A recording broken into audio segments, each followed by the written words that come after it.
Greetings and salutations. Welcome to the Anime Daily Podcast, your ultimate hub for all things anime and beyond. Whether you're joining us for the first time or you're a returning listener, we're thrilled to have you on board for another exciting dive into the world of animation and pop culture conversation. This is episode 179 of the Anime Daily Podcast. This episode of this week is provided by Lilo Stitch. No, I'm lying. It's not sponsored by them, but I wish it was. No, with all further, we're having our Weebs Lounge. We're having conversation of what games, what movies, what media have we been consuming. Then we jump into our Taco Big News Bus Central, and we have Nintendo news. We have the Weebs news. We have a Superman trailer to break down, Toei animation talking about AI, and we have things coming back with a sequel with Warner Brothers going back to a regular name, back to a real name. But all that will be discussed. Without further ado, let's get into it. Share this episode and let's have a conversation. It's your boy, Love and Peace, Legendary Vash, your humanoid typhoon, and Ohana means family. Family means nobody gets left behind or forgotten. Forget all that. Yo, this world's gone fake, bruh. Kingdom Hearts out here taking 20 years to open one door. And y'all still lost in the tutorial? Me? I've been in the darkness. I run it. Ain't no Mickey Mouse saving me. I fight my way out. King the hill back? Nah, I'm the king of this hill. Ain't no propane, just pain. And I'm serving it up hotter than Bobby's grill. Feel me? Toei got AI drawing their fighters now. Let me tell you something, homie. No machine can fake what I bring to that ring. You can't digitize this heart. You can't replicate this violence. Nintendo got that new EULA saying you can't even breathe on their games sideways. Well, guess what? I've been breaking rules since level 1. They banned me. I still show up with the controller in my hand and the title on my shoulder. These movie trailers, all flash, all hype. I'm the spoiler. I'm the moment they didn't see coming. You hear my music hit? That's the plot twist. And that live action Lilo and Stitch, cute. But in my version, Stitch don't dance. He throws bodies off the top rope and leaves the Ohana in chalk outlines. Ain't no fairy tale. Ain't no revival. Ain't no script. This right here, this is real. This is me. And I ain't asking for the crown. I'm taking it. Your world champion, Whawkins. Here to break all this fun stuff down. I'm trying to clap with Stitch ears. Like, yes, you did a great job. Great promo. Great. It kind of reminds me of a show I used to watch back in the day called Schmoes Know. And they used to do like a news segment and kind of like a rapid fire. And that's what used to do like a quick cover of what they're going to kind of discuss in the show. And you did great. I love it. Yes, my own stampede, if you will, except this one was inspired by Jacob Fatu. I understand with Jacob Fatu has given you kind of a revival with creativity over the past year, with him being the mascot and with him being, I don't know what I mean. But if this is the first time you don't know what we're talking about, we also have a sister channel called The Weebs of the Ring, and we cover where wrestling and anime collide. So if you want to see more of us or me and Whawkins, we do a weekly stream on Mondays and Friday nights where we discuss Raw and SmackDown coverage with our other co-hosts. Drop this box, so go check that out if you didn't know or haven't known by any chance. Weebs of the Ring content, where it's also on the homepage. There's a tab right there. You can see the content all the time. But without further ado, if this is your first time or your return listener, you know that our first segment without our icebreakers or anything, our discussion, we also jump in straight into it and have a quick tea or a drink, or for myself, having a milkshake that I made 3 hours ago. Weebs Lounge, a discussion, personal updates, and the latest media we've consumed. It's time for a weekly check-in, the highs and lows that have gone throughout the week. The latest media we have consumed could be anime, manga, or any books that we honestly just have no type of drawing, just straight up books. It's okay if you read light novels, or maybe if you hear audio books, that counts as too for discussion. So pour over your cup of your choice and let's have a good time. So without further ado, Whawkins, I've seen you straight for the past, 3 days. It's not like I have not had a conversation with you already, right? But I have not heard from you of what media you have consumed. So talk to me. Have you been enjoying some good media lately? yeah, some good things here and there. As I sip on my water for my virtual beverage, if you will. Not much on the movies and TV side of things. Except for The Last of Us season 2, which I should probably watch this week's episode. Maybe tonight. I don't know. We'll see. We'll see what happens after we're done with this. Video game wise, I mean, again, like I said last episode, I believe, that was when I beat Expedition 33. Yes, and he gave you a review of it. Yeah. Yeah. I'm kind of coming down on that, so I decided to go back to Ratchet Deadlocked, which is one of the side games. Yeah, because I don't think people count it as the canon. I haven't heard of that game, so when I saw the Yeah. document, kind of got me shocked. I'm actually gonna try to search it right now. Actually, while you talk about it. It's very short. It's like an 8-hour game. I had already put in a few hours before I started Expedition 33, so I was just like, all right, let me just beat this. So it's already beaten. Again, very And short. where you playing this game, on? and, Xbox or PlayStation? PlayStation. Hmm. Yeah, because it's on like the PlayStation Plus like old game catalog and all that. That tier. Understood. Yeah. So old, like I think it was like PS2 era. Might have been PS3 era. You want to guess the year? It was like 2000 something. I want to say 2007. Oh, you was close. You was close. You was off by 2 years. 2005. And the platform this game was on, from what PS2. Google says, is PlayStation 2 and PlayStation 3. All right. So yeah, they must have had like a port on the PS3 because I remember when I looked it up, it was just like, oh, they used some of the old like so it was like one of the last games on the PS2 for Ratchet and Clank. So interesting that they have it for PS3 too, but I think that's just the upgraded version that they came out with for it. I don't think I've played it. I would love to check out the game, but I just haven't had the chance to play it.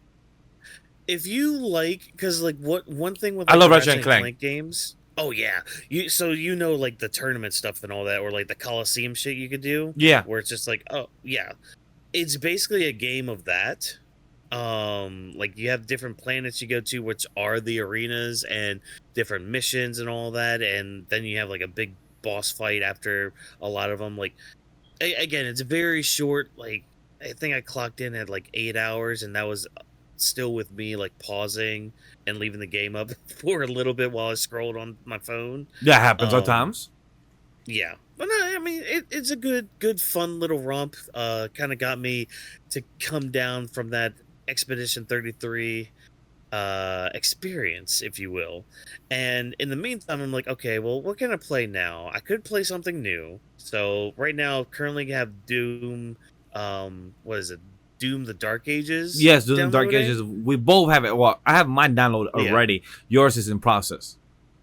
Yeah, so like I may or may not play it when we're done here too. We'll just have to see how I feel. If not, audience, we will bring you back a review of it next week. Yeah. But then I'm like, okay, well, what else do I want to play? Because I like to kind of rotate my games a little bit, and in order to cope for this year's lack of Grand Theft Auto 6, I decided to be like, okay, let me go back to my Grand Theft Auto 5 save file I have. And see, this is the best part about like Grand Theft Auto 5, or really any Grand Theft Auto, is you can put it down for a while and go back to it and really not feel like you missed a beat or like you missed a step or anything. Like, and that's kind of where I'm at with GTA 5. Like, I'm still like in the beginning stages of it, like the first heist, but I literally like just did the first heist just the other day. So like when I reboot the game and start playing again, I'll be immediately going to play as Trevor, who's like the crazy character. So I love starting as him because like you basically start off in like almost Breaking Bad area of the game. I'm aware at least about that reference. Even though I haven't played the game, I understand once you add the Breaking Bad reference. I'm like, understood. Yeah. Because that's when like it's a fun time. It's a fun romp. That's basically it for gaming right now. I mean, getting through possibly game of the year. So hey, I can't wait to see when it comes to the end of the year to see where the Expedition 3, because I'll be playing it soon. My goal is to start playing it by June, so I still have another 2 weeks before I start playing it. By the first week of June is my goal to start playing it. Yeah, just I'll say this: get good at parrying. That's Oh yeah, I saw a like meme about no that matter that got what. me that got me Yeah. upset. And the thing is, I'm not a person that knows how to parry, but I'm a person that doesn't care. I just be going and attacking. Hmm. But from seeing the memes, it got me worried. I'm like, damn, maybe I should learn how to parry then. No, because there's a dodge and a parry mechanic, and like the dodge mechanic is very easy. It's almost like, okay, do you want, like, you have two options to defend yourself. Do you want the one that's easy and that you can probably not get damaged from, or do you want to like try the one that's like a little harder, but the benefits are a lot better? Because like if you parry enough times, you can do like a counter attack, and it's just more Yeah, damage and all that. I So, saw the meme of I think they was making a joke of some type of mid boss or probably like a final boss type of yeah, character where he was kind of moving closer to you but not yet attacking you, so you didn't know when to parry. And I'm yeah, like, no. fuck, that sounds annoying. Yeah, no, that's one thing I hated about the enemies in that game is that they did those stalling attacks, Yeah, and I'm I'm horrible at attack, not those. attack, maybe Hmm. attack, maybe like trick Well, you. not only just that, it's just like the slow, like they'll wind up like oh, oh bam like that, and just like I can't. Have such a hard time reading that sometimes. I'm like, all right, cool, whatever. Agreed. Uh, but like that's just the gaming stuff. When it comes to anime and manga, of course, we got the usual weekly stuff and all that. I kind of want to go back to my Dragon Ball rewatch again, but I don't Yes, know. I've been putting that off for a bit. yes, you was putting that off because you was doing that content of like the arcs Hmm. of the original Dragon Ball.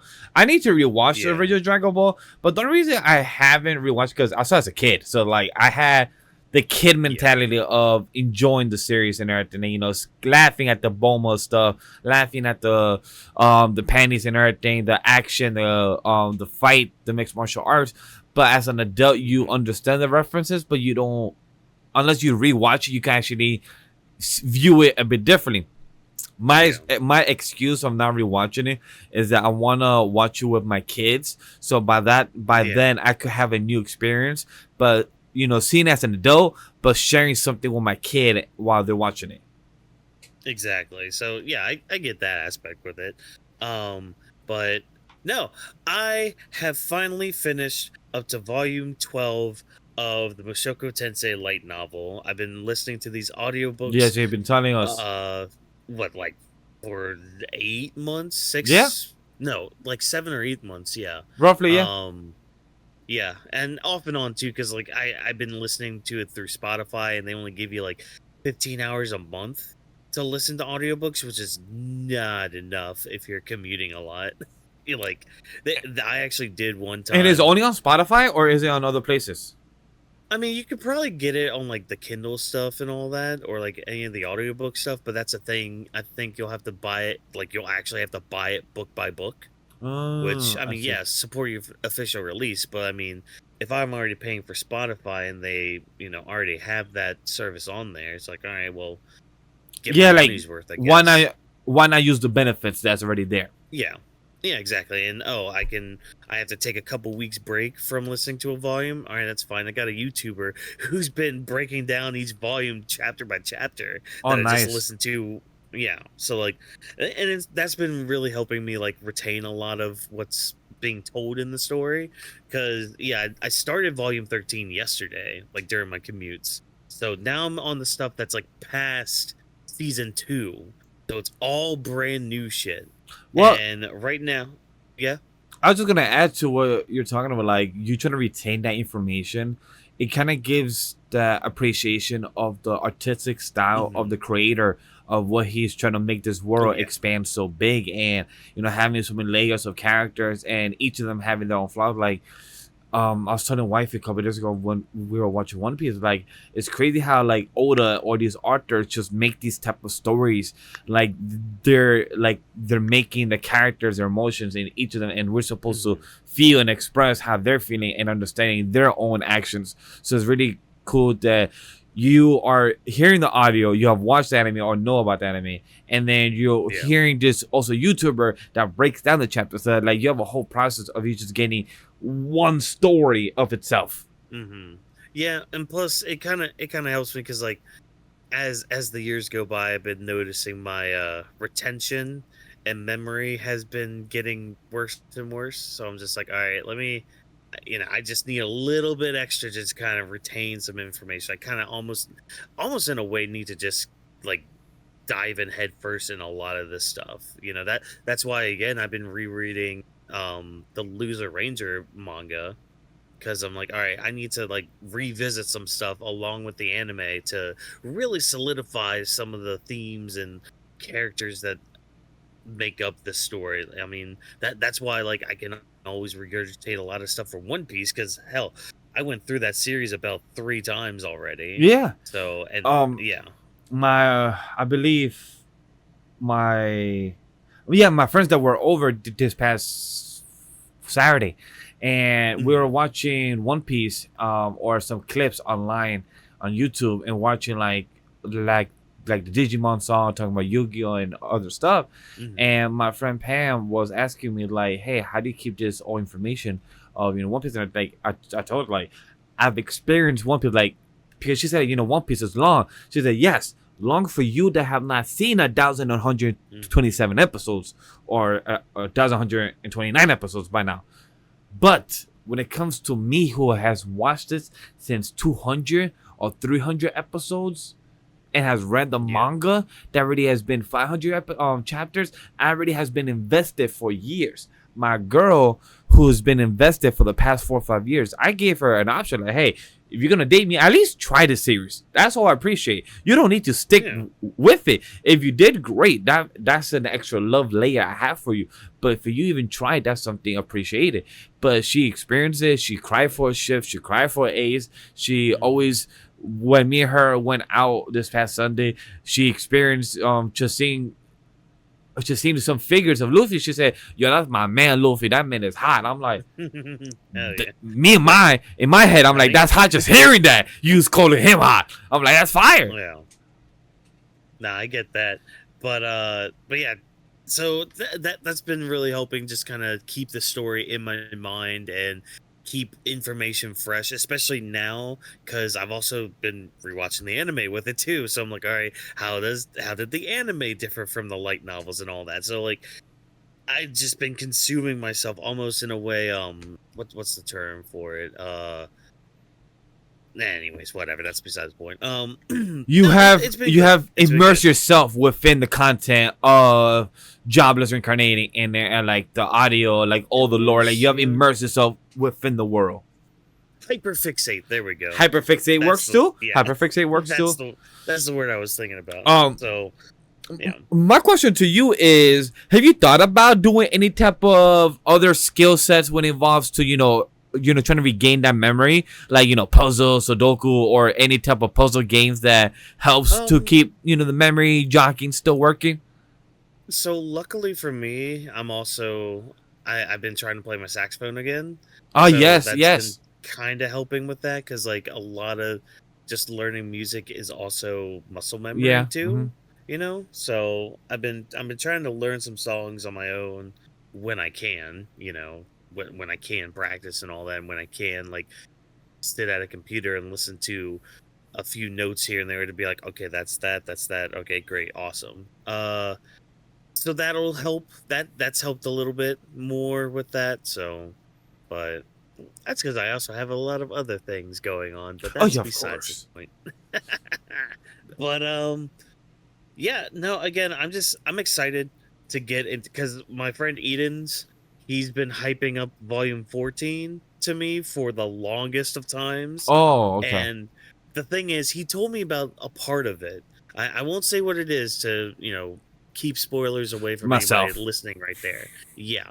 But he told me this person shows up. He told me who the person is. And so with me, it's like, okay, I don't mind if I'm spoiled on something when you don't tell me the context. All of it. Yeah, like the whole context of it. Like, let's say for example, with like One Piece, like, Luffy has a brother. His brother gets captured. you know. Oh, well, how is he going to save his brother from like the main Marines and all that? He joins the That war.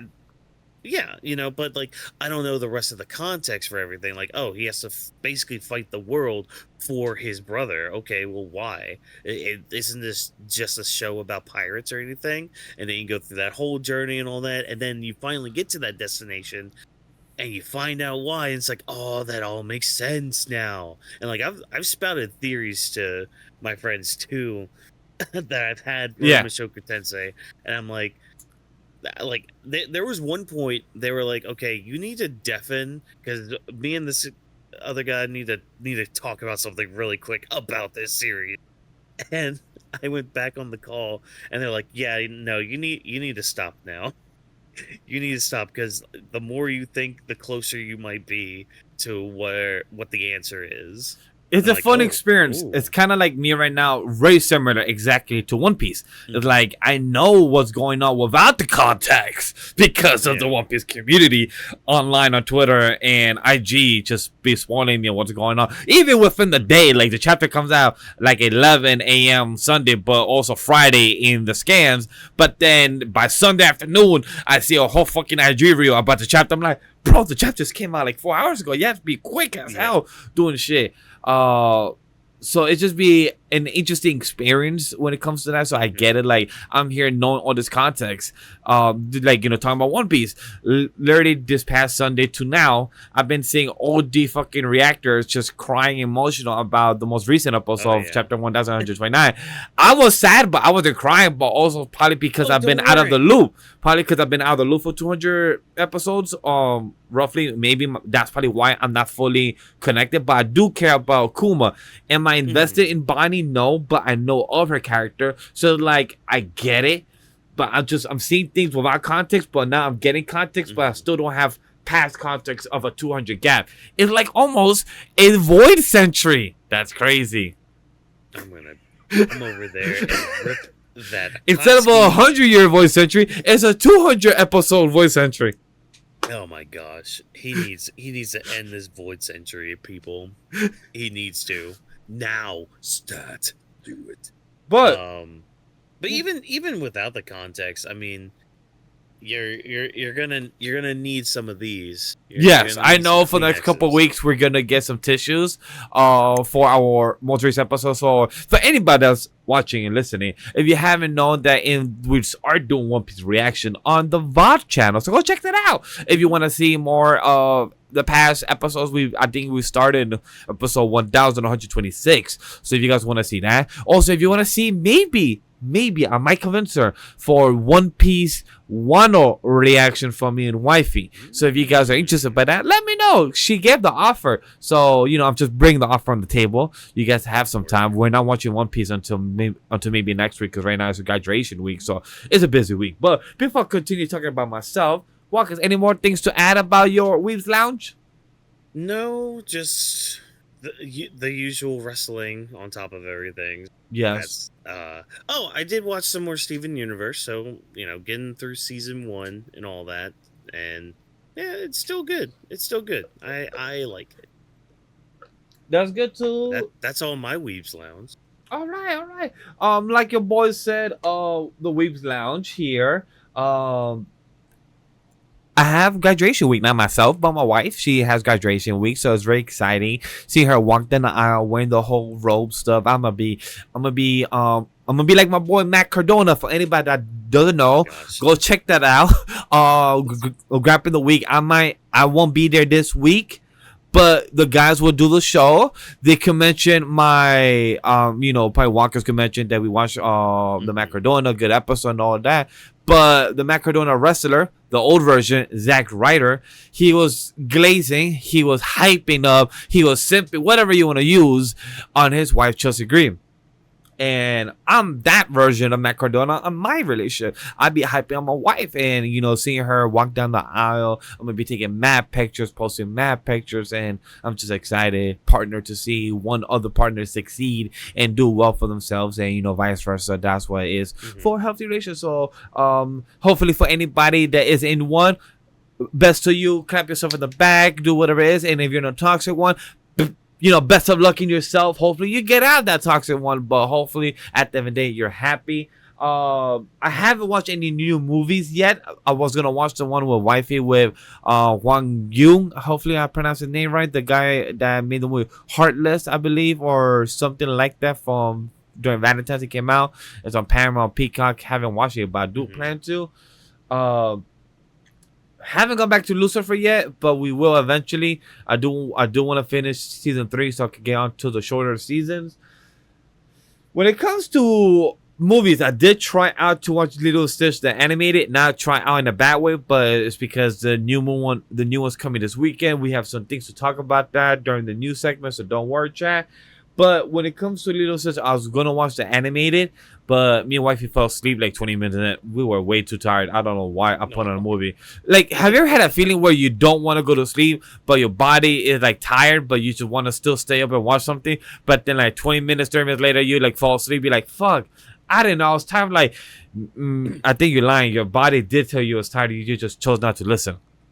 It's called every single night of my life. Oh, for me, that's like 3 or 4 times a week when I'm with wifey. Other nights, like there was a couple of days ago where I only slept 2 hours and I was still up for almost a good 24 hours and I still wasn't tired. I'm like, what the fuck is wrong with me? But my brain just be on and active. It's like, damn, that's crazy. That's crazy. Like, for example, when it comes to gaming, I have the same update like Whawkins. I downloaded Expedition 33 to play on my Xbox. I downloaded Doom the Dark Ages as well. And a third game, TMNT Mutant Unleashed. And I played it for 3 hours.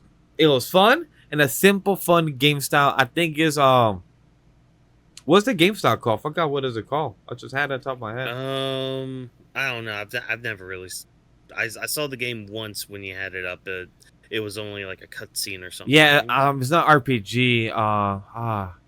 It's not 8-bit. I forgot what it's called. The game side of the game, but the game is fun. It's simple. If you like the TMNT, and I was looking for a short game like Whawkins. He said he played Ratchet Deadlocked, and I was looking for a game that was like 8-12 hours. Like I could beat it within like 2-3 days, and it's not saying it's easy, but it's quick and simple. And that's what I was hoping for. TMNT. I search up. It takes I think a good 16 hours. So if I just focus in, I could beat it within a week or 2. So that's what I was hoping for. So let me get back to you guys, and maybe I will beat it. And I'll give you a good small review. Be like, yo, the game is good, fun. If you want to play it, few hard mid bosses. Haven't fought any hard mid bosses, like hard ones. I fought a few, but they were easy. That's all. The characters are from the most recent, the TMNT movie style, like the animated kids that they are. I believe they're supposed to be like 18-year-olds, Ralph and them, I believe. Oh yeah, it's what the I keep wanting to say Mutant Unleashed because of the game. Mutant Mayhem. Yeah, Mutant. Yep, that's it. It's that art style, which I liked. I mean, I liked the movie enough too. The movie was good. I didn't mind it. It was really nice. I still laugh when fucking Mikey calls it like a bacon egg and cheese from New York and everything. And I love how Rocksteady say, yo, whenever y'all parties, do y'all eat anything but pizza? And I love how Robin's like, yo, pizza's the GOAT though. And I was like, they're so fucking kids. They're so kids because they're speaking like kids. I mean, makes sense. Pizza is the GOAT though. It is. It is the GOAT. I'm sorry, chat. If you offer me hamburger or cheeseburger over pizza, I choose pizza. I choose pizza. Just give me all of it. I'll be a fatty. I'll be a fatty at that party. There has to be either or, a choice. Which one you choose, Whawkins? Cheeseburger or a pizza slice? Right now. Cheeseburger? Pizza. You can't have both. It's one or the other. I want both. You can't have both. Right now I'm asking you. You have to choose one. No. You gotta choose one or the other. Both. Oh my goodness. Look, mine is pizza. That's my style. Pizza. I will get that pizza and devour the crap out of it. Same. But and then I'll drop kick the person who took the burger and eat the burger. There we go. The burger disappeared. It's just like once you chose, it just went. It just vanished. It just went. Phew. Mr. Whawkins, I don't feel good. It got Thanos snap. It's away. Phew. But chat, I got some good news. We got our friend Memory NK to play Fortnite in years or in a couple months he has not played it. And we also got Crash, his first time playing Fortnite. It was myself, Crash, and our friend that was a one-time editor, Majin. We got to play the game Fortnite, a 4 squad, and we got our first W within that first game. After that, we couldn't get it again. After that, it didn't happen. But that's how it always happens. You win one game, and it's just like, all right, boys, let's run it back. And then, like, it's the curse. It's literally the curse where, like, the immediate next game, you get like harder people. Yeah. Like you lose, you are rank 40. I'm like, bitch, what? Like, last game I was fucking like number 1 or 15. And then at the games what's cool about Fortnite though, to hear fucking from Memory get mad because we did the OG Fortnite, the OG just regular zero build or regular old map as well. But then we tried the new map, like the new stuff, but still zero build. We got hit by a TIE fighter, but our friend Memory NK, when he turned around, he said, yo, who's shooting me with a red big ass laser? I'm paraphrasing, but this I'm not paraphrasing. Right after what he said, once you turn around and saw a TIE fighter, he said, fuck no, get me out of here. I'm not playing this shit. I'm not fucking fighting a TIE fighter. When he said that, I was dying and laughing because just hearing his aggregating voice of frustration that he's a small ass dude fighting a TIE fighter. And I'm like, yeah, what the fuck can you do against a TIE fighter? Nothing. You just get wiped out. You can't do shit. Look, if you have the Force, you can do anything to a TIE fighter. We didn't have Darth Vader. We have no power, no nothing. But just hearing our friend Memory's reaction, like, nah, get this shit now. We go back to zero build. OG, we're not doing that shit. I was laughing. And then a day ago, I was playing with Majin, just me and him duels, and I love Majin. But why the fuck would you see a TIE fighter or I think an X-wing or one of the other ones was flying around, and he said, "Yo, I'm gonna go shoot it." Then you shoot it, you get his attention, and then the X-wing comes and attacks us, and then we get wiped out. And then he said, "Yo, my fault." I'm like, "Yeah, it should be your fault. Why the fuck you grab his attention? We were like the last 20 people. You shouldn't grab his attention." No, I feel you, Majin. Sometimes you just gotta go for it. Sometimes look. If there's 4 other people, if there's 4 other people down, yeah, let's go fight them. Cool. If there's a fucking Godzilla, like it was last season or 2 months ago season, or there's fucking X-wing going up there, why the fuck are you gonna go against Goliath? No, we're not supposed to go against Goliath. I am David. Right now, I'm David. I am David ass motherfucker, human ass with a fucking pistol or a fucking stormtrooper gun. And you're telling me that we're gonna fight a fucking TIE fighter, X-wing, Godzilla, motherfucker? No! Who won that fight between David and Goliath? Exactly. And that's why you always go for the TIE fighters. See, that's all you had to do, Vash. You just had to follow the plan. See, this is what I tell my squad all the time. As long as you guys follow me, we'll be fine. We'll survive. We'll live. It'll be great. I feel like that if we were like in the Attack on Titans world, and I heard fucking Captain Irwin do that speech, I'd be like, yo, great speech, my G, but go on dying. I'm gonna go back home. Yeah, like, great speech, bro. Like, you got me. I will run with you to death. But that's a monkey that's gonna send us rocks. I'm good right now. I'm good right now. I will come. You know what?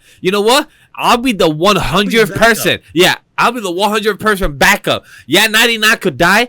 Once I hear that song of Call Me a Hero, or I need a hero, or the song from My Hero Academia, the other one. You Say Run. Yeah, You Say Run. Once I hear that, I gotcha. Vash is gonna be the 101st person against that giant gorilla. Yo, hell yeah. By the way, I'm gonna tell this to the chat and off the bench because by then I'll be cut up to all 7 episodes. But I did also watch My Hero Academia Vigilantes. It really ignited the fire in me to see Eraserhead. It was to see Igninium.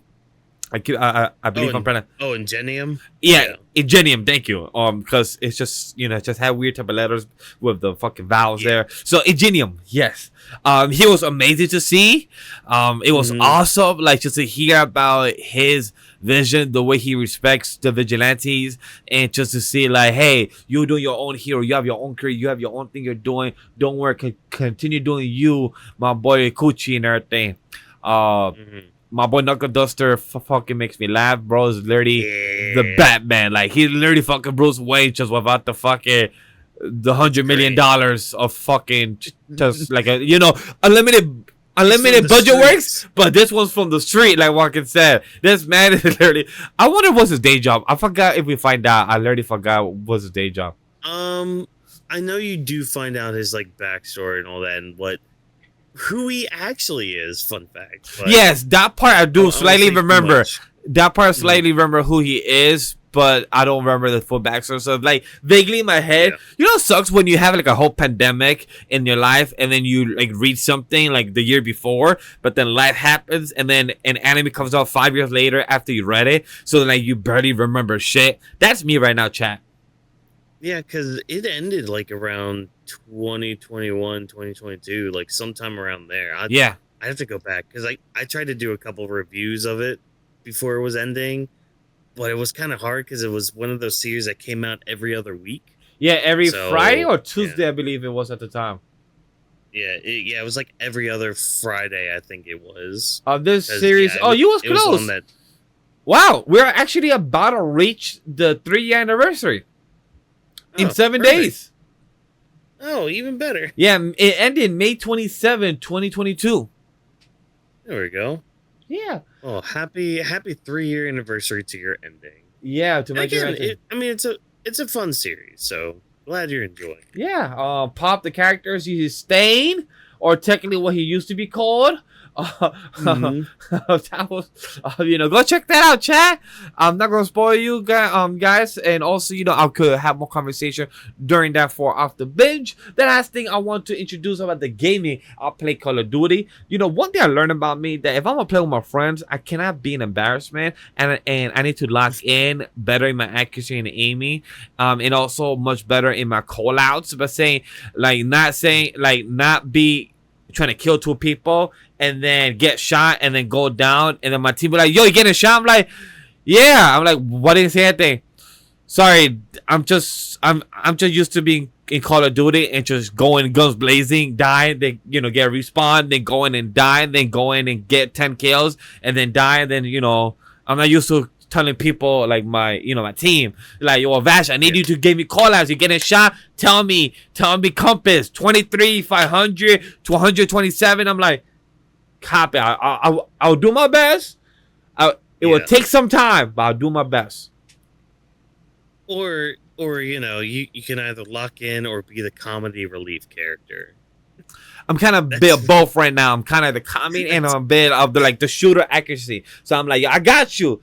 And I love how my peers tell me, yo, Vash, don't use sniping. But the thing is, I'm better at sniping. So once I have locked in, like, yo, I got you. I'm shooting. I'm getting them. But when I'm at close range, I need to switch guns. And then I keep, when you switch from Fornite to Apex to Call of Duty, all the buttons are different. And I play Fortnite and Apex on my PlayStation. I play Call of Duty on my Xbox. So like all the controls and buttons are slightly different. So I'm like, hold up, I'm getting clusterfuck in a second. Give me a second. Oh my gosh, yes. All I gotta say is though, like, I feel bad for anybody who plays Fortnite with me after the recent drops in the store. Because, well, first of all, they brought Master Chief back for a bit. So if you have the funds, get Master Chief by I think the 23rd. Oh, it's 3 days. Oh, that's in 3 days. I don't think I'm gonna have money in 3 days for that, but copy. But unless a fan wants to give me a gift, I appreciate, or unless my co-host wants to give me a gift too, I appreciate. You know, my birthday was 13 days ago. Look, I will always appreciate a gift. I gotta pay for my own shitty skins. You know, I gotta pay for my own Fortnite thing. But they also have Jar Jar Binks. So, yes, I remember you also mentioning that before. Yes. So everybody who plays Fortnite with me is gonna hate me whenever I put the Jar Jar Binks skin on, because I am gonna be a dumb menace the whole time, and it's gonna be great. It's gonna be glorious. There we go. Now Vash is visibly cleared. Now you have clear eyes, everybody. No more dry red eyes. Yeah, there you go. There's a bit. That's what you pay us the big money for, people. Dry. I'm about to say, like, that's also like high eyes. But, you know, though, talking about the last thing, Dead by Daylight, play that too. Fun. Oh, yeah. If you're not a horror fan, just know that when you hear people getting slashed, you'll be like, is that behind me or is that actually in the game? So I just gotta be turning around, but like, oh, okay, that's cool. Fun game. Kind of a bit stressful when you're not great at the skill check, when you, like, when it just spins and then it destroys the whole machine you're doing. And I'm like, you fucking bitch, I just lost my whole shit. And you can't really blame the game. You gotta blame at yourself for not being good at the skill check. But then you gotta blame the game because they're like, yo, I fuck up 5 times. Can you help me out here, game? So, yeah. No. You have to learn how to get good. But other than that, that is for my Weebs Lounge. That is enough for Whawkins Weebs Lounge. That's our Weebs Lounge for the past 40 minutes. We appreciate everyone listening for that one. Now, we didn't have nobody else here. As a guest or co-host. Holy crap, my whole mic came off. Get out of here. But Walkers, can you transition us into the news while I fix my mic? Oh, of course, because while Vash is fixing his mic, we have the Otaku Big News and Buzz Central. And this is the pulse of the Anime Lately podcast, so get ready to dive into the latest buzz, the hottest news, and our spirited opinions on everything entertainment. We've got gaming news this week, we've got some weeb news, we've got some media news, a lot of stuff to just kind of go dive into. A few things I saw on our list here, though, I don't have many thoughts on, so luckily we won't have too much to discuss as we continue forward. But, you know, I think I'll start real quick while Vash is still fixing his mic. We'll start with the gaming news right now. So according to Nintendo, they're going to be ending some of their user license agreements, and you won't actually own your Switch 2. And this came with a lot of backlash to the point where, like, when Nintendo updated their EULA, there states that privacy, tampering, and modding of its console, quote-unquote, may render the Nintendo account services and or the applicable Nintendo device permanently unusable in whole or in part. So what that means is, if you're modifying your Switch in any way, shape, or form, more than likely they can just brick the whole thing and you won't be able to do anything on it, which kind of sucks for anybody who's into that scene. I know I'm not really somebody that, like, modifies their game consoles like that, so it doesn't really bother me any, but there's already a lot of just negativity towards the Switch 2, so I think that's kind of where this is coming from with it. What I'm confused with is, how do they know that the Switches got modded? Like, what type of tech would they have within the system to know that the tech got modded? You are asking the exact wrong person for that question, because I don't know. I mean, I would assume, like, maybe they could figure it out through the Nintendo account, but I mean, that also kind of gets into, like, privacy shit. Like, okay, what information are you getting from my console that I don't want you to have? That's the only thing I can really think of. And I mean, again, I'm not really in the scene for Switch or, like, trying to jailbreak it or whatever. Yeah, to same. Get free things, so yeah, I'm not too keen on that. But, like, I did see some online stuff when this news was coming out. People were not happy. People were not happy. But, like, apparently these are like things that are also in like Sony's agreements and all that. But again, don't fully quote me on that. Again, that's just like online chatter I saw. But I mean, if that's the case, it's like, well, I mean, you get on your other systems and nobody's batting an eye at it. The one time Nintendo says they do it, oh, we're all up in arms now. It's, oh, the system costs $500. I don't want that. Everything you guys do is trash now. And It's to like, me, I get it, but yeah. I don't know why people mad, because one, this is their fucking console, Nintendo. Why would they want what they made already to be modded into what you're gonna make it better? So it's gonna make them look bad in a way to what they could have done better in the software, which is 100% true. But you're mad at them for caring about their console, for you not to fuck it up or damage their intellectual property? Is what I don't understand from the fandom and or like the fandom and audience being upset about. Like, I understand, like, if you're a modding type of person, then cool, you being upset about it, understandable. But if you're a casual buyer that who just buys the game, has an account, this doesn't affect you. It just, I think that's it. I think part of it is the fact that it kind of like what you just said right there. It's like, okay, we bought the system, so therefore the system is ours, which means we can do whatever we want with it, because technically, again, you bought it with your hard-earned money. You gave the company what they wanted and all that, so technically it should be yours. But the wording in the agreement apparently is saying, well, no, you don't actually own your Switch 2. It's actually still ours, which is kind of ass backwards when you think about, okay, wait, I just bought this stuff. It's literally like if you went to a Subway, like like sandwiches or whatever. Yeah. You get your sandwich, you get your cookie, you get your drink. All right, great, cool. And then you start eating your cookie. You're like, this is a good cookie. But wait, I'm gonna dip it in some milk real quick. Kind of modifying it a little bit. You dip it in the milk, and then the Subway employee comes by and just immediately like smacks the cookie off your hand. It goes onto the floor, crumbles. A bunch of rats come by and eat them all and all that. And you're just sitting there dumbfounded, like, but that was my cookie. I bought it. And then the Subway employee is just like, yeah, no, you were just like, that's actually still Subway's cookie. Yeah, Like, I get it.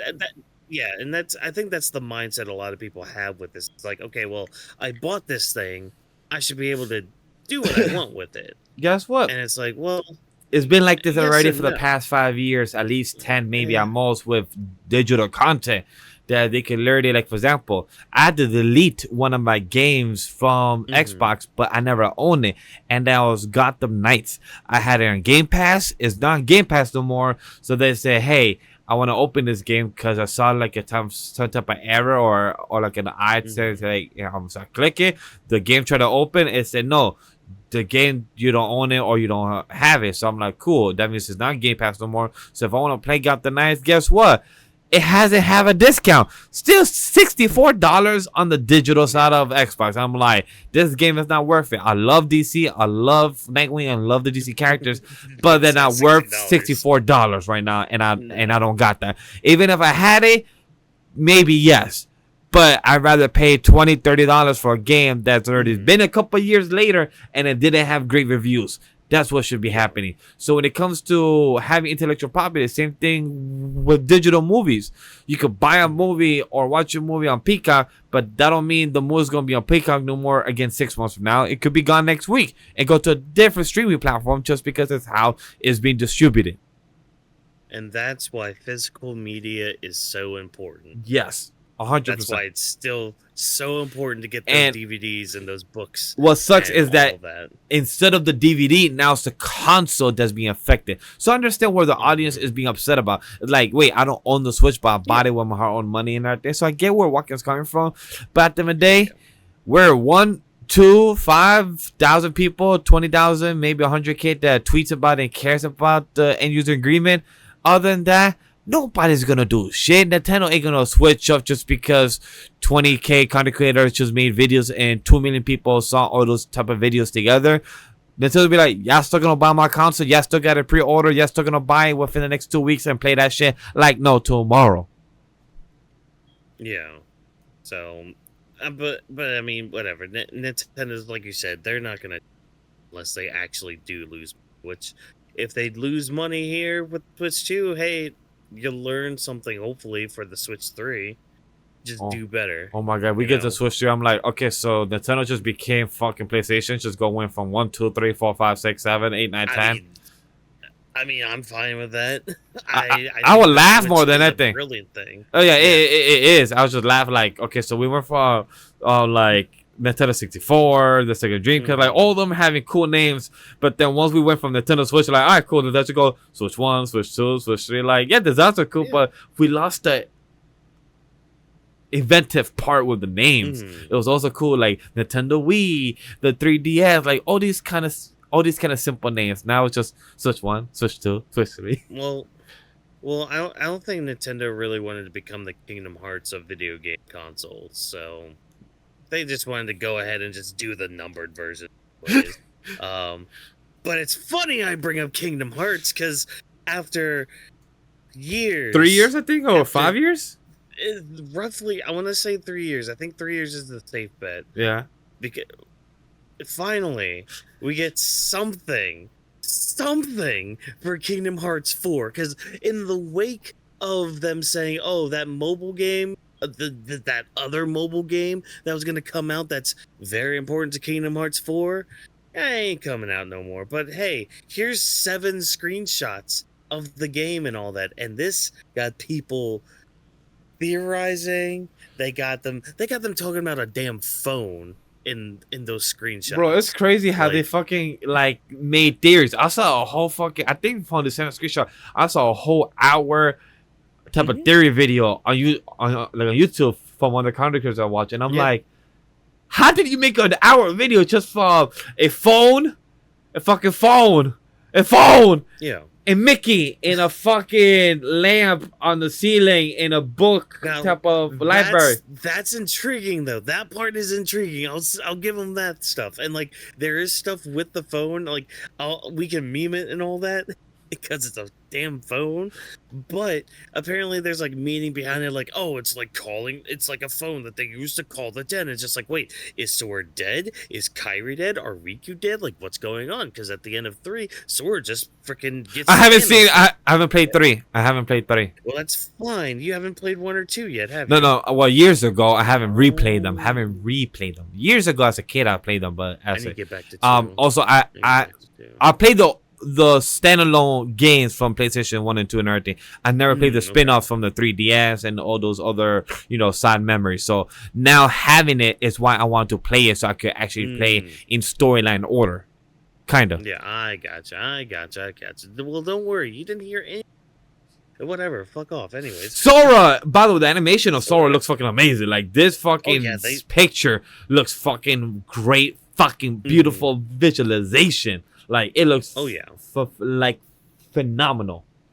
Yeah, and so some of those Heartless, they hit or miss, I guess, but I mean that comes more with just, I guess, context of what this game's actually going to be entailing.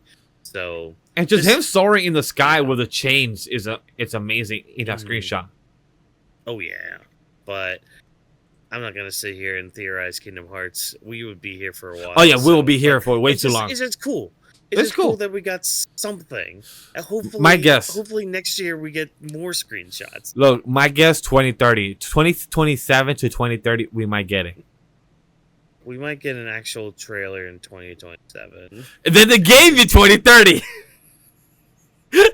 Get the game. I mean, the trailer 2027, and then the second trailer 2028, and then the gameplay 2029, and then the actual game in 2030. Yep, a full 10 years after the third installment. Imagine if they come up with the line, Sora, it's been 10 years since I've heard your name. I'm like, bro, are they trying to make real life like a timeline now? I mean, it's possible. Hopefully the voice actors live that long. After 5. But let's go on to our Weebs news, because we have a few of them to talk about to transition into our movie. So let's get to it, chat. We have one of the first ones is action, supernatural, webtoon, manhwa, ELECEED, I believe it's pronounced, by novelist author Son Jae-ho, will be receiving an anime adaptation. Whawkins, my question to you is, have you seen the show Novelist or heard of it? Seen the OVA or the 12 episode show? And two, have you known about this series or author overall? I've heard about this Noblesse or Noblesse series. Never really sat down to watch it or really consume any part of it. So cool that their other series is getting an adaptation. Hopefully they don't mess up this manhwa like they have with some other ones. Well, they also didn't mess up Novelist, not in a bad way. Like Novelist, okay, so Novelist ranking for manhwa / webtoon adaptation, I'll give it the God of High School season 1 adaptation. Not season 2 type of bad, but season 1 where it was good. They cut off story, but it wasn't horrible enough to say it was bad. Do you mean God of High? Wait, we haven't had a season 2 of God of High School yet. Tower of God. About Tower of God? Okay, yeah. I was like, okay, yeah. Oh wait, hold on, because God of High School was the disappointing one. Yes, my apologies. Tower of God was the one that I confused myself. Decent. So no, you're fine. Yeah. So Solo Leveling is here. I was like, wait a minute. God of High School season 1 is bad here in the bottom. It's like shit bad. And then right here is Tower of God season 1. Tower of God season 2 is like right here. But Tower of God season 1, Novelist season 1 is right here. So it's like not as good, but it was close as this. Some fans that I know, they were okay with it. It wasn't great, but it was okay. The OVA was much better than the actual season 1, so I will give it that. The opening was good, not great, not bad, but it was good. Like, if you like that type of music, it was great for you. Me, it was it was solid. I would love to hear your thoughts on on the opening song when we get the chance to hear like a Novelist. But I'm excited for his next series to get adapted. I like the action / the supernatural type of story. It seems like that is literally his type of theme.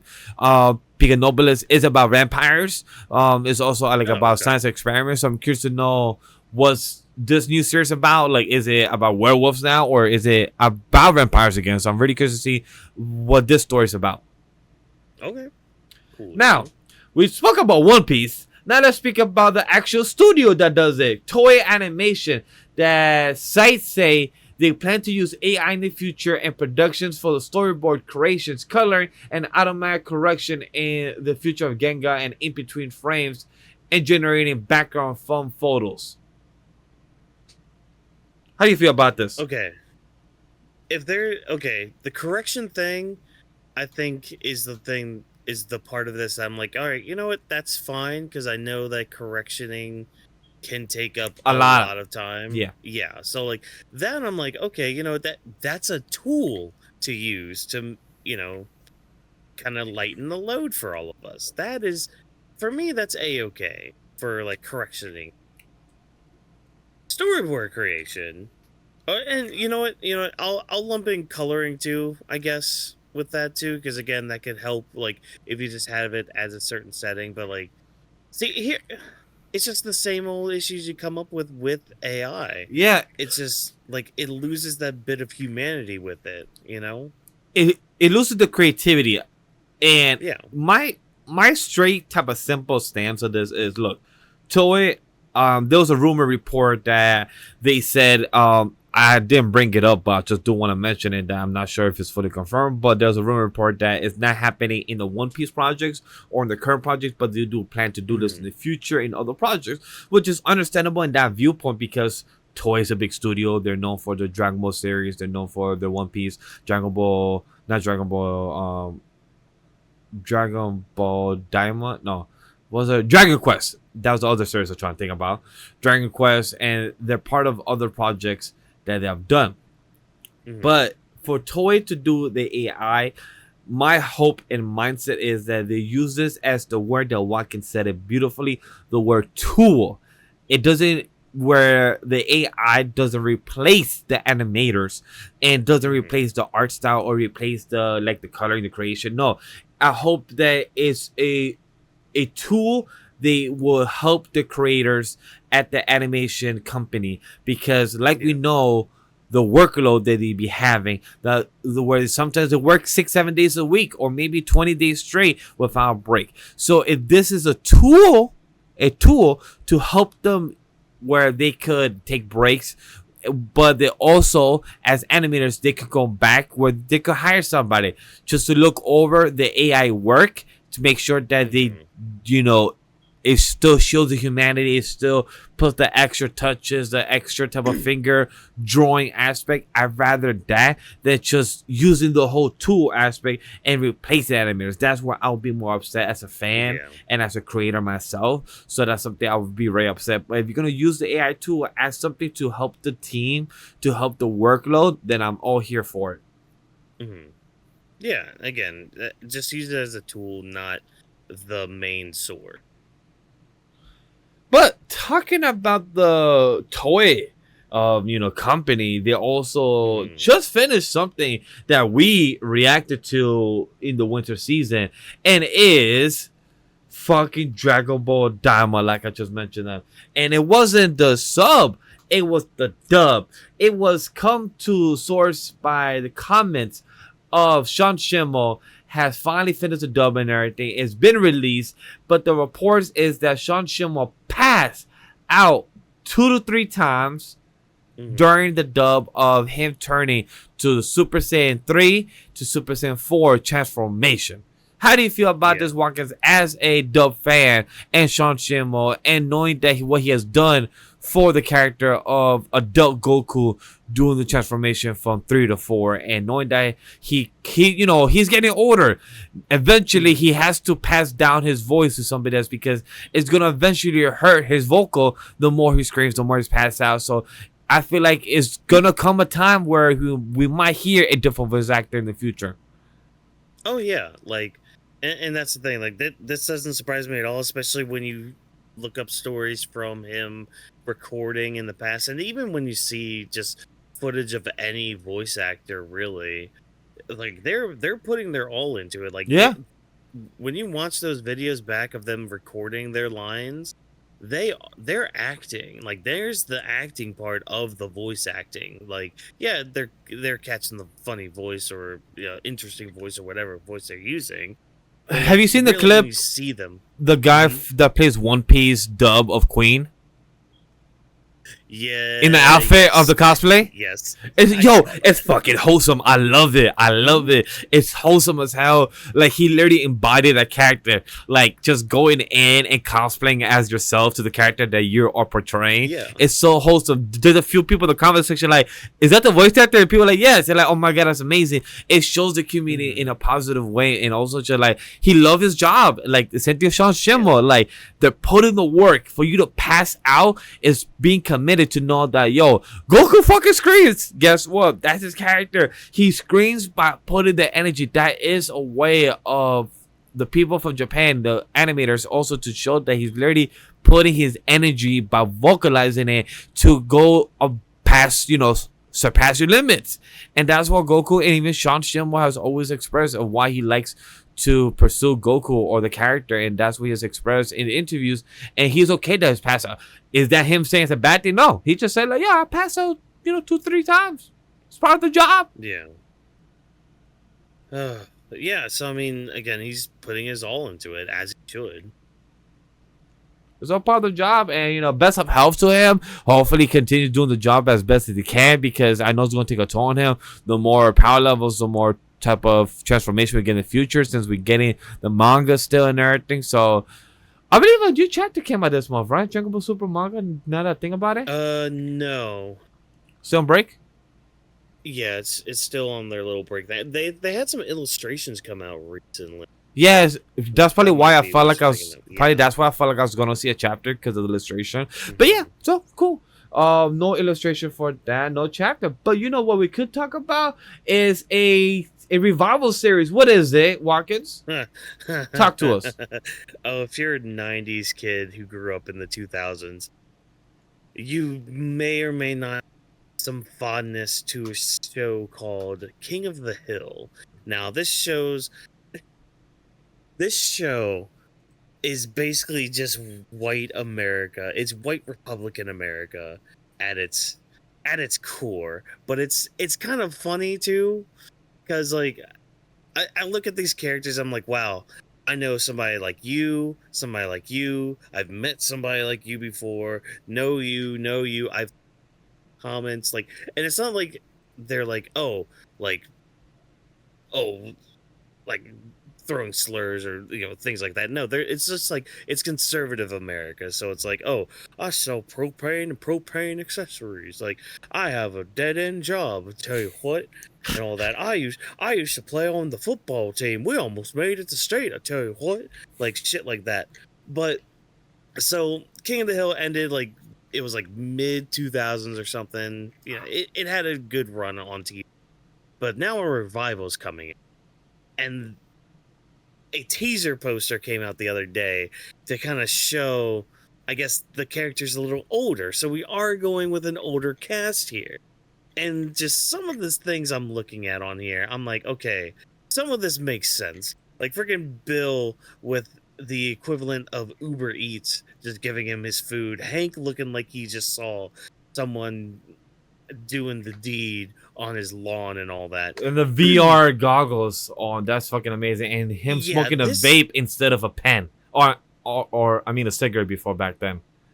That's got me. I don't know about that because Dale vaping is. I hope it's just like kind of foreshadowing an episode where like somebody forces him to vape, because I don't see Dale not smoking a cigarette.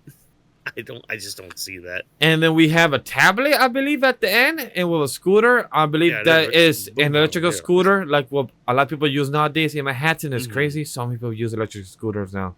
Yeah, but no, it's just you get lines in this show like, I don't know what a JPEG is. I just want a picture of a hot dog.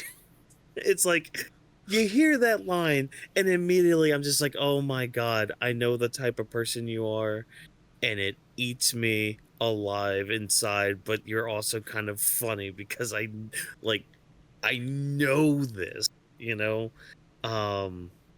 I'm excited for it because like King of the Hill is one of those shows that like got better as I got older, because again I started to kind of relate more to it. Like, oh yeah, why are those high schoolers like being bullies to these kids? But yeah, the adults should show them up. Oh wait, no, that's right, you're all just lame adults, so of course you'll be like beaten up by the high schoolers. All right, fine, whatever. Yeah, and I'm looking forward to it. Whether it's good or bad, we'll see. But I'm excited. I grew up with the King of the Hill, but I believe I was too young to kind of enjoy the show. At the time, because when I was watching it, like I understood some of the jokes, I understood some of the characters, but I was more in like Futurama. I was more in American Dad, King of the Hill. I don't know if this sounds white to say, but like it felt too white. So like I just felt like I just didn't feel the entertainment aspect. So trust me, I get that. So probably that's why I just didn't hook in. Like it just felt, to redneck or white. I don't know if that's what it didn't hook me in. So I just never got to. But if it goes back on the Hulu or probably on Disney Plus, I will check it out just to see it now as an adult, as a revival series, and where were the characters, because I'm aware of the characters and the kids, but I don't know. I don't remember too much on top of my head. But I'm curious to see what it'll be. So best of luck for the series.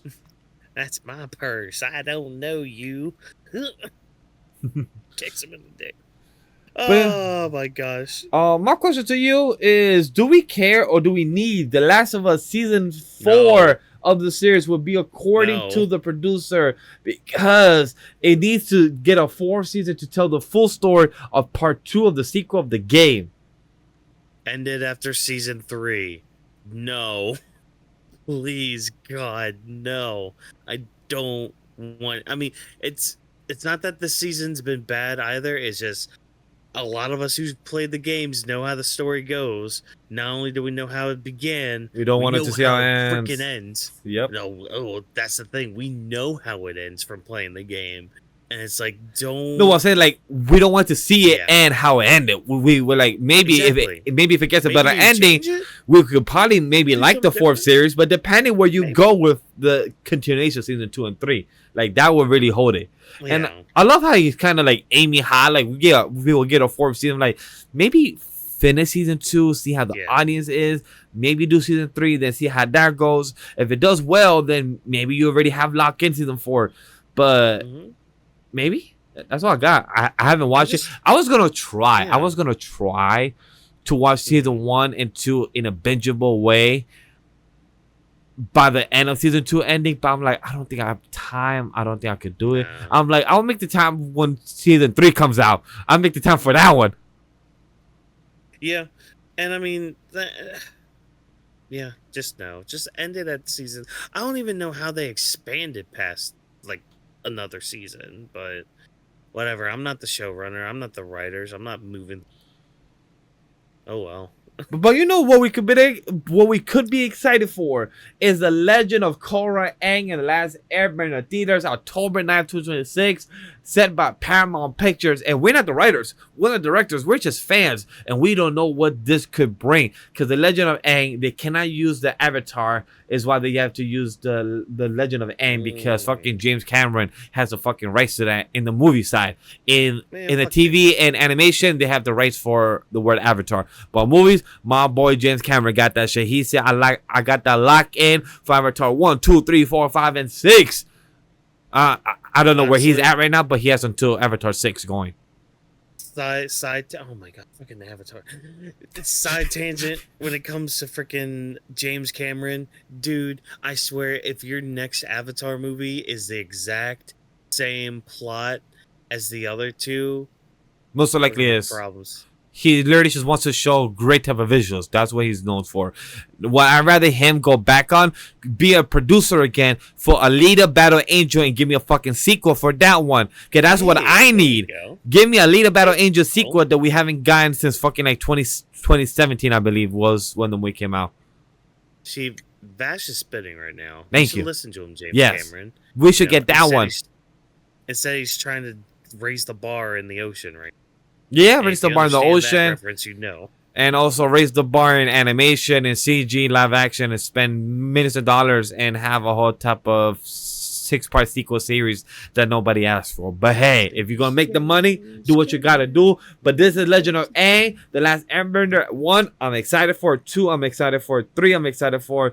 Give me Aang, give me the crew, and give me the drama of how he is a bad father, supposedly because people thought he was a bad dad just because he raised Airbender and a few other kids. Like, bro, he is literally the Avatar. He had responsibility. He became a mayor or / council member of a whole city. He literally rebuilt the air nomads to some extent. And he literally stopped the Fire Nation from attacking and control the whole world. So I can't wait to see this new story because I haven't yet read the sequel story of after the animation when it came to him and Zuko, building their trust and Zuko finding his mom and her story.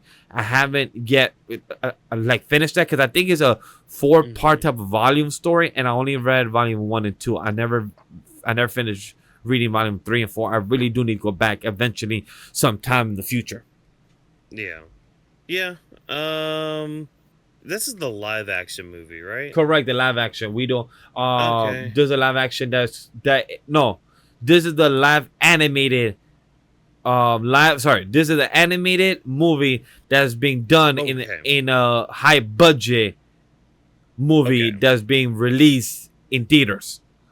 Still animated. Correct. Okay, good. All right, that makes me happier. Yeah, because this is done by Paramount, aka the Avatar studio, but not done by Netflix. Yeah. Okay, good. All right, cool. All right, we're in the clear a little bit more. My quick question to you: are you gonna watch Mission Impossible: The Reckoning because it got a 6 on IGN and it's been a 30-year in its franchise? In case you didn't know, I want to tell you and remind Chad that this franchise of the Mission Impossible has been out already since 1996. I mean, maybe I'll check it out if I'm like really, really bored and have nothing else to really watch or read or play or do. Then yeah, Mission Impossible. Let's watch a movie. I don't know. I never really got into the Mission Impossible movies, so No, yeah. you never really saw them as the hype, like some type of like, action thriller. Now the theme song slaps though. Oh, yes. Boom, boom, boom. We're in That one and the 007, like those, like your Skyfall. Oh, such a good score. Skyfall was so good. The other one, I have a quick movie news to toss. You know, the next one, channel audience, for you guys to know. The next news we're gonna be talking about is Mario sequel, Superman trailer, Zootopia trailer. Warner Brothers name got switched from Max to HBOMAX now, and something about the AMC movies tickets being slashed. So let's get through them real quick. Did you care about the Mario sequel having the actual name go from Super Mario World? I feel like that's kind of obvious, right? I like it. Simple. I like it. I'm so happy. I really hope that actually is the name of the movie. And I hope it has spin-offs. It's gonna have spin-offs. Once you have that name of that movie, it's gonna have spin-offs. 100%. Oh, it's got to. It's got to have like Super Mario Bros. Wii. Exactly. Wii. Yo, Super Mario's brothers. You know, Super Mario, Luigi Mansion, bro. If we get Luigi Mansion movie, yo, I'm there in theater first day. I want Luigi's Mansion to be a series. I want that to be like a television series. Oh, like an 8-episode type of series. Oh my god, would be amazing. And also, like an anime would be amazing. I feel like that shit would be go bonkers as an anime. Don't get me started. Don't get me started. It'll go bonkers or anything. Look, yeah. I'm gonna go with this one first. Zootopia just came out the day of our recording, Tuesday, because you guys are watching this Wednesday. Zootopia 2 trailer drop. I wrote it in our Discord community because I love Whawkins' response. He's like, they didn't show anything. I'm like, that's the point. I love it because in this trailer they know people are gonna watch this movie, and I love Pixar for this. It shows that I believe they did the editing for this, not a third house or nothing. They just literally show the characters, show the background scenes of where they would be, and literally just pop the comedy of things that will be happening throughout the movie. It seems like they're running from the cops. They're probably trying to save somebody, or they probably got kidnapped or something. But we don't know, and I love that. It just show the characters. It was a quick minute of pop scenes and background characters, and I love it. It was perfect. Like, that's how you should do as a trailer. Or more of a teaser. I'm going to take a stab at the plot of the movie. All right, talk to us. Just a little stab here.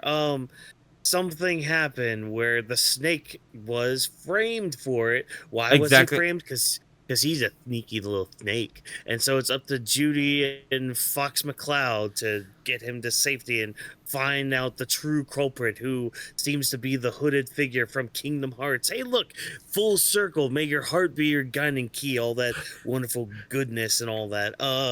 You know what? I say that, but I'm gonna still watch it because I really do like the first Zootopia. Same, the first one I love.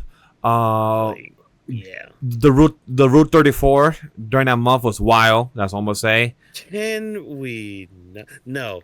They had the snake holding freaking the fox, and I saw a tweet about this. It's just like Disney has no idea what they just unleashed with this screenshot. Oh yeah, 100% agreed. Two, when it comes. My brain just went in a different place it should have. Anyway, when it comes to Zootopia, I'm excited about 4. Can't wait to see what 2 is about. And I agree with Whawkins. The ending of the hoodie character reminded me of Puss in Boots: The Last Wish, of that hoodie character. I believe he was deaf, I believe, in the movie. Also, I'm gonna throw this out there too. Oh wait, no, never mind. Mine went blank. We're done. Over Copy. It. You know what? You know what could go blank? When we see Superman trailer that's dropping in July 11th. We had the Superman trailer drop this past week, Thursday, and the Superman trailer was awesome. I don't want to dive too much into it since, like, I didn't really fully pay attention, and we're not gonna do a full trailer breakdown for it, because we are gonna watch it, we are gonna review it here, and it's gonna be excited either way to do a full type of discussion for the movie of the Superman itself. But I really love the duality of Clark and Superman in this trailer. When he first spoke to Lois as Clark, and once you said, okay, let's interview Superman, and then his persona, his voice switch. Okay, Lois Lane, like he went from, oh my God, Lois, I don't know. Yes, we could talk about it. You feel the stutterness, you feel the shyness, you feel the embarrassment, the way he speaks, and then once Lois said, okay, let's talk Superman, he's like, oh my God, Lois. Yes, Lois, we can have a conversation. You know why? It's because I went and saved those people. No affiliation of the U.S., no affiliation of the United Nations, no affiliation. I chose to, and the way he kept getting expression it as Superman to Lois during this, knowing that it's just a voice recording. And I love that, by the way. It shows, like, still her as a classic. Like, this is an interview as a voiceover. And the way Superman, the way he portrayed that duality was, like, I love it. Like, that small type of second, I mean, like, 20 seconds of the trailer of him in this character, you felt that he's Superman. You thought that Clark Kent. And I was happy as a fan of Superman and Clark Kent as a kid, seeing how he is as a character. It got me excited for the movie. Honestly. Like, I was going to be there either way, but it got me excited. How did you feel about this? Because I don't know if you saw the people upset of how a Green Lantern ring could just come out of the dirt and just hit people. I'm like, you have not read the comics then, because when you are connected to your ring could appear anywhere. That's literally what the power of the will, how strong your will is connected to the Green Lantern. But how did you feel about this? Talk to me. I mean, here's my thing with trailers in general. I try not to watch trailers, especially for things that I want to see. So like for Superman, for example, like I saw the teaser trailer because I remember freaking out about the slow motion shot of him like saving the kid and all that. I believe we also reviewed it last time when we did, because I believe we did a stream that day, I believe. Yeah, I believe so too. But I didn't sit to watch this trailer. I saw a couple clips from it here and there, like mainly the Green Lantern part. Oh, so the worst part of people complaining. Yeah, like fucking shut up, you nerds! Cool. You guys don't know what you're talking about. Be true weebs. So, yeah, I'm just like, shut up. That's cool. I don't care. Anyways, like that's literally how I am with people complaining about that. I'm like, cool, neat. I don't care. It's cool. So neat.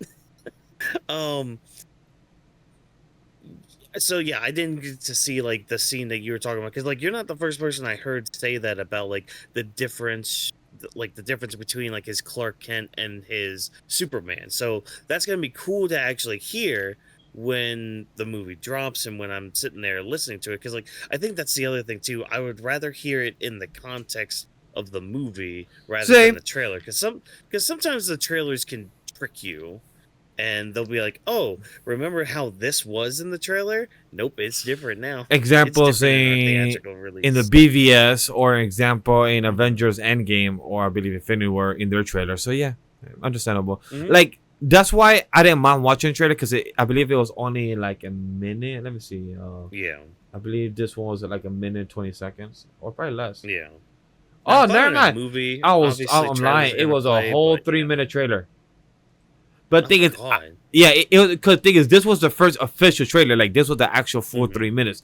But I only watched. So that's why I watched it, because I believe when we did the teaser, it was like only, I think, 45 minutes. It was like an actual teaser. With this one, it was really cool stuff to watch. Like, I didn't fully pay attention like you did, but like the stuff I made them up for. People were upset fucking about Clark's father and Clark's mom, Martha, and I'm like, they look like normal people. They look like normal people from the West that literally are in farms. Like, that's how the people on farms are dressed.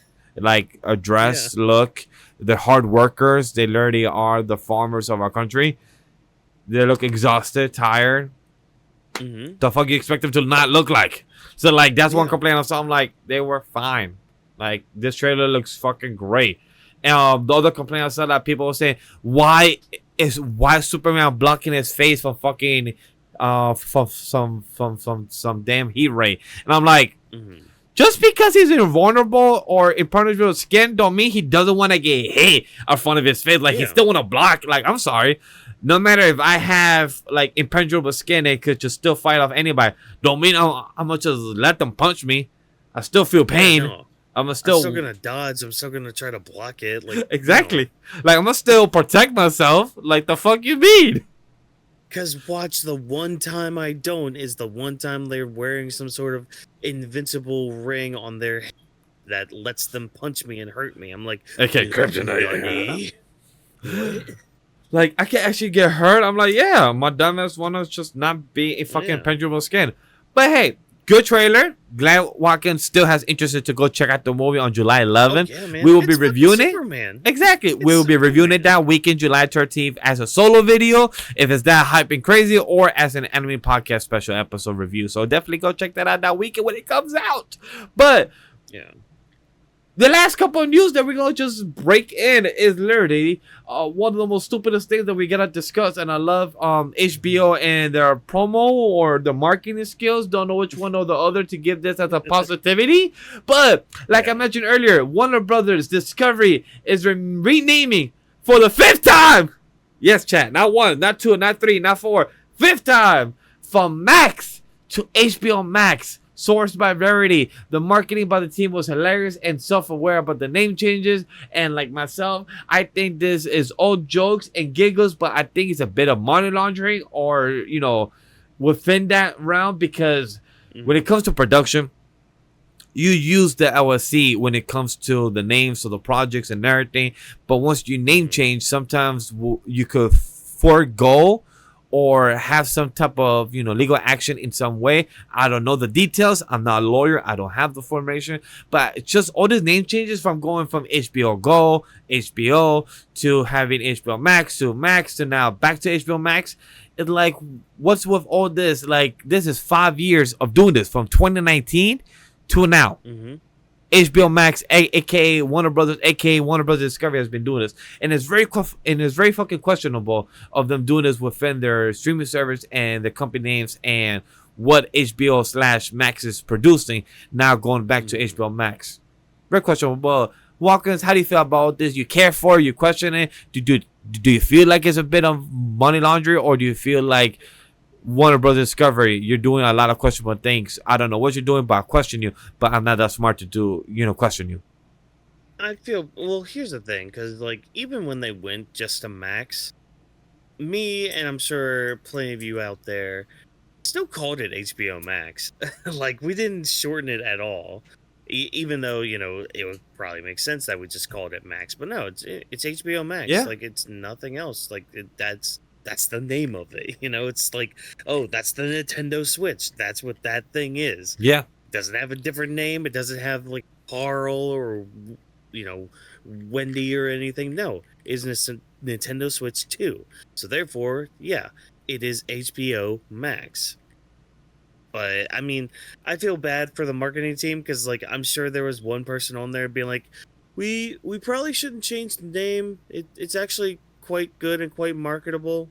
So I feel bad for them, because I know how it feels to not be listened to by coworkers and all that. And what I feel bad for as well is that these marketing people are probably in the ages of 20 to 35 in the marketing team, and the people that's telling them what to do is like in the age of 40 to 60 in the CEO type of position. Be like, you know what, I don't like it Max no more, let's go back to HBO Max or HBO Go. And the whole market is like, but is there a reason? Like, nah, I just don't like it and I want to change it. Like, but you do know that will cost us this amount of money and this amount of things to change and remove. Like, yeah, all right, go do it, I approve. I wasn't telling you the things, I was telling you the cons, not the pros. Yeah, just go do it. I'm like, okay, I guess this is what I'm getting paid for. Sure. Yeah. This is what I went to school for. This is what I spent 6 years of my life for. Damn it, Mom. Whoa. That came from a deep spot.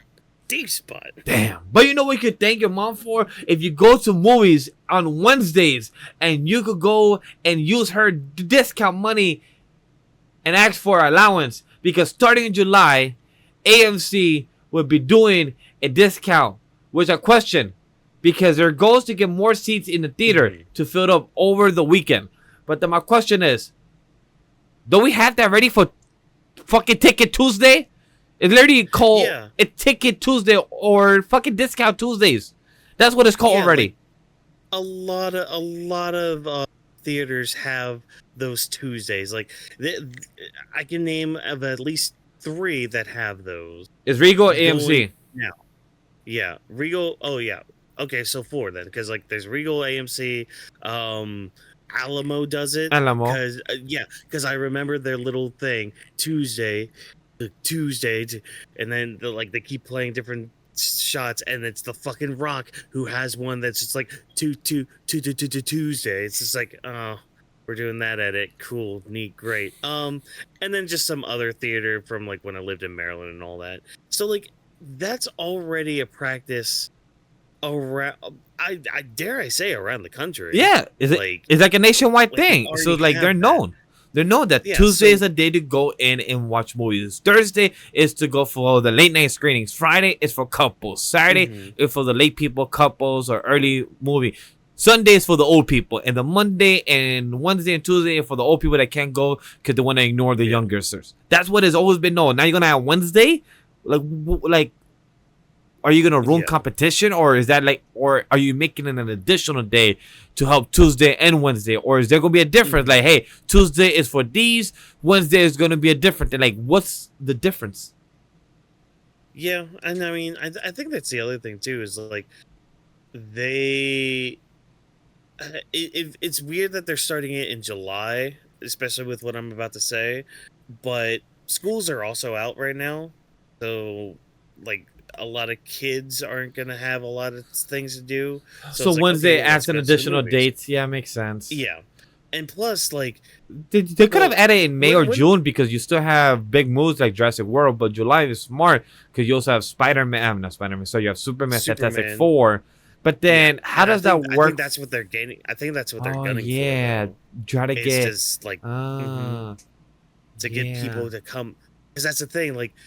Now that they're going to have more days that are going to be like slashed with prices, now more people will be maybe wanting to see the movie more than once. Yeah, exactly. So I can kind of see the vision now that we're going to be talking a little bit. But if that's the point to see, like me, if I had if I had the weekly paycheck type of vibe, I would literally get a AMC or like a Regal AMC some type of movie pass. Because if that was the case, I would literally go to movies once a week.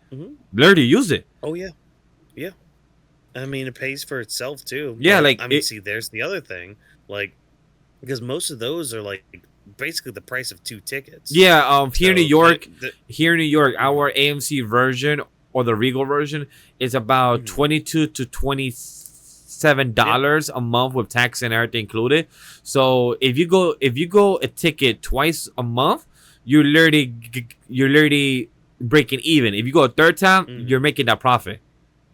And especially for like, because I'm sure the other thing too is like they'll make up a lot of that from just the concessions that they sell too. Yeah, because like more people will probably be getting concessions, and because I mean, I'm sorry, I can't go to a movie without getting popcorn. I don't care what movie it is or how much I've eaten that day. I need it. I need my with all the new ideas of popcorn fucking holders is insane. The fucking like Stitch ones. The Alien one was crazy. That Alien one popcorn was crazy. There was a screenshot of the new Jurassic Park one or Jurassic World. Oh my god, that was cool. The cup and the person inside the water, that was cool. I can't lie, that was cool. Yeah.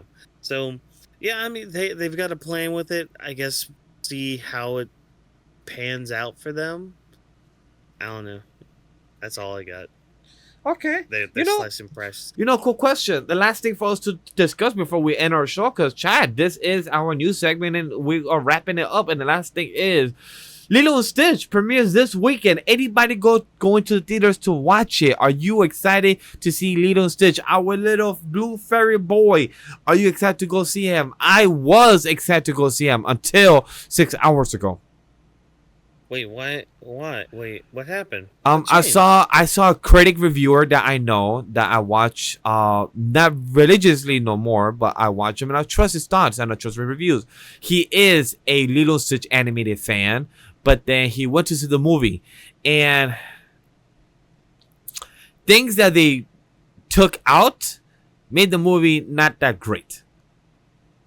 It got me a bit sad with a bit of the changes that he mentioned. And I was a bit upset about it. I know Gantu's not in it. He's not in it. Like, okay, well, who's our villain then? It's our boy Bubbles.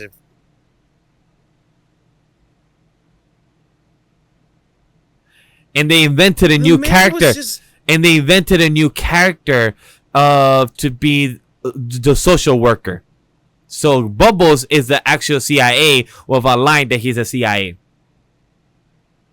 So they made changes that took out the actual heart of the film of Lilo and Stitch, of why Nani and Lilo went to get a dog but didn't go. They got it from the neighbor. So little small things that made Lilo and Stitch special when it came to the movie, it just made it very upsetting. So chat, if you're a fan of Lilo and Stitch, go on, watch yourself. Me now, I'm hesitating. I'm telling wifey, like, damn, I don't know if we should spend the $30-$40 to go to a movie that we love and everything that might not actually fare well for what it could be or what it was. And it got me a bit sad. So hopefully when it comes to Lilo and Stitch, I'm still eventually gonna watch it. But chat, you may not hear me coming up with thoughts about next week, because our next week next week main topic would be the Crunchyroll Awards, because they're happening the next week, and so we'll be talking about that as our main topic. So stay tuned for that. But for Lilo and Stitch, you may hear me now talk about next week episode, our Weebs Lounge review, or 6 months from now when it's on Disney Plus.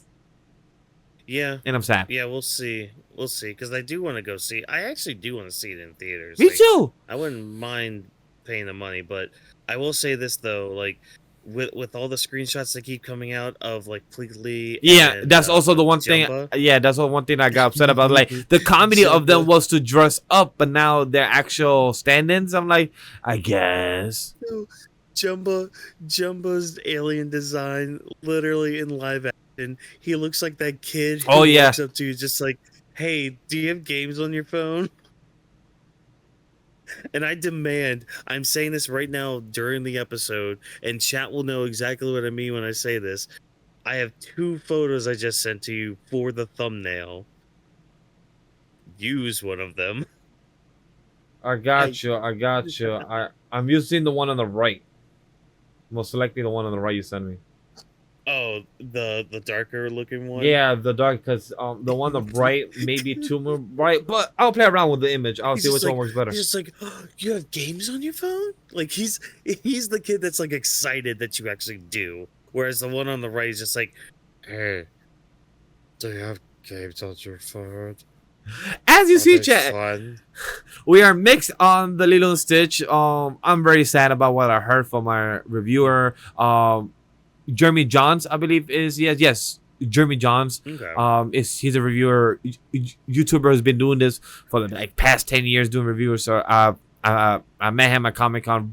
Really cool person, but very sad when I heard that review. But that's what I got, chat. Lilo and Stitch is coming out this weekend. Go watch it. The Mission Impossible. If you guys haven't, go check it out. There's animes coming out. There's Off the Binge coming out every fucking Mondays at 10 a.m. EST. Every anime podcast comes out Wednesday at 10 a.m. EST. Hey, who knows? Maybe you guys let us know on our One Piece videos. Maybe you guys want Shona Ron to come back. Maybe there's like 20 people asking for it. Maybe it might come back, and then we'll come out on Mondays as our Manga Monday type of coverage, and then Off the Bench will get moved to Tuesdays. Who knows? But without you guys conversating, without you guys letting us know, is what we will know and what to produce for you and for us to be entertained about. Because you guys hear from us. We read the manga. We are doing the reactions. We would love to discuss it, but there's no audience for it. It doesn't make the time for us right now, but we will if you guys let us know. Whawkins, any last thoughts to add or anything you want to bring up? Any one-liner joke, anything you want to say before we end the show? Nah, I got nothing. I'm Copy. drawing a blank. Much like Jumba in that picture, just wanting to know. Do you have Candy Crush? I love Candy Crush. I have it on my iPad at home. I'm so old Play that it on your phone. I'd rather play the snake game. The snake game that as a kid. And remember the Look, game Snake's fun. Snake's in the hella fun.